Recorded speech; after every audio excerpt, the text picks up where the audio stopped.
Sociopath versus Psychopath, Unmasking the Key Differences. Welcome back to Decoding Human Nature.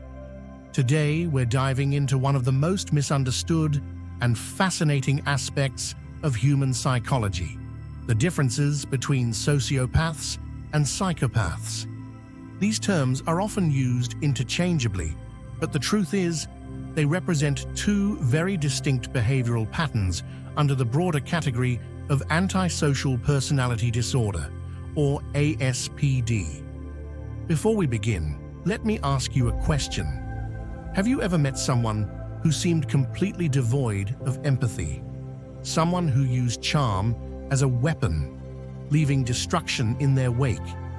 Or perhaps someone whose impulsive, reckless behavior made it difficult for them to hold on to relationships or a stable life? If you've ever encountered such individuals, you may have come across either a sociopath or a psychopath. By the end of this video, you'll know how to tell the difference and why it matters. And while we're on this journey together, I'd like to remind you to hit the like button, subscribe, and turn on notifications to stay updated with our Decoding Human Nature series. Your support helps us unravel the complexities of the human mind, one video at a time. Now let's begin by laying the groundwork. Both sociopaths and psychopaths are categorized under Antisocial Personality Disorder.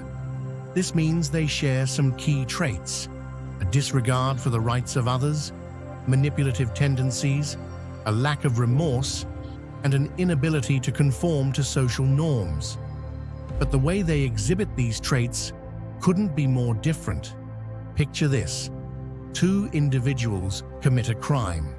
One meticulously plans every detail, ensuring no evidence is left behind, while the other lashes out impulsively, leaving behind chaos and a trail of clues. This is the essence of the difference between a psychopath and a sociopath. To truly understand these terms, we need to explore their roots. Psychopaths are often thought to be born, not made. Research has shown significant differences in the brain structures of psychopaths, particularly in the amygdala, the area responsible for processing emotions like fear and empathy, and the prefrontal cortex, which governs impulse control and decision-making. These structural differences explain why psychopaths can remain calm under pressure and manipulate others with surgical precision. Sociopaths, on the other hand, are more often shaped by their environment. Childhood trauma, neglect, or abuse can create the volatile, emotionally reactive personality traits associated with sociopathy. While psychopaths are like cold, calculating machines, sociopaths are more like emotional powder kegs, prone to explosive outbursts and unpredictable behavior. One of the most striking differences between these two profiles is their ability to form relationships. Psychopaths view people as pawns in a game, tools to be used for their benefit. They lack the emotional depth to form genuine connections and excel at mimicking emotions to manipulate others. Sociopaths, while also manipulative, can form emotional attachments, albeit shallow and unstable ones. These attachments are often fraught with conflict and drama, reflecting their impulsive nature. Let's delve deeper into the conscience, or lack thereof, in these individuals. Psychopaths are notorious for their complete absence of guilt or remorse. They can commit heinous acts and sleep soundly at night. Their conscience a non-factor in their decision-making. Sociopaths, however, may feel a flicker of guilt or regret, though they often rationalize their actions to justify their behavior. This difference might seem subtle, but it significantly impacts their interactions with the world. Now let's talk about their behavioral patterns in everyday life. Psychopaths are methodical and controlled. They are the architects of elaborate schemes, whether in crime, business, or relationships. Their charm is disarming, their intelligence sharp, and their planning meticulous.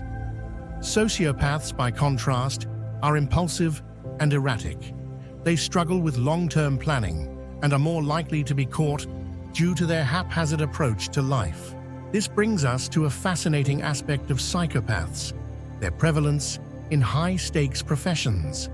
Studies have suggested that around 21% of CEOs exhibit psychopathic traits. Their lack of empathy allows them to make ruthless decisions, while their charisma and confidence make them appear as natural leaders. Sociopaths, meanwhile, are more commonly found in environments where their impulsive behavior leads to conflicts with the law or difficulty maintaining steady employment. But what about the impact of these personalities on those around them? Psychopaths often leave a trail of emotional devastation, manipulating and exploiting those in their orbit. Their lack of emotional depth makes them dangerous, particularly in relationships where their charm can mask their true intentions. Sociopaths, while less calculated, can be equally harmful due to their volatile and aggressive tendencies. Understanding these patterns can help us protect ourselves and others from their influence. Let's pause for a moment. If you're finding this exploration of human behavior as fascinating as I am, take a second to like this video and subscribe to the channel. Your support fuels our mission to decode the intricacies of human nature and bring you thought-provoking content.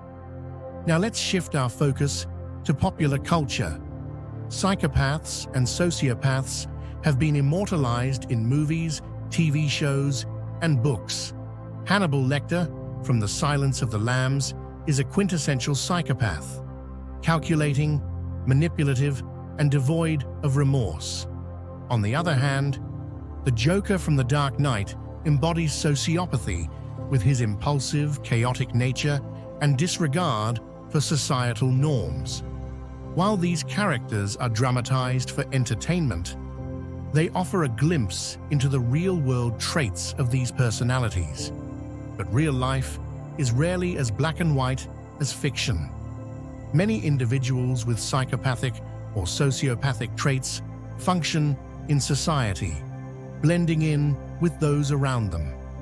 Understanding these traits not only helps us navigate our relationships, but also challenges us to rethink our assumptions about morality, behavior, and mental health. As we near the end of this journey, let me leave you with this thought.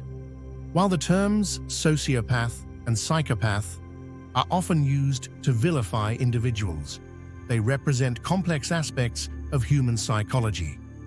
By understanding these traits, we can foster empathy, protect ourselves, and contribute to a more informed society.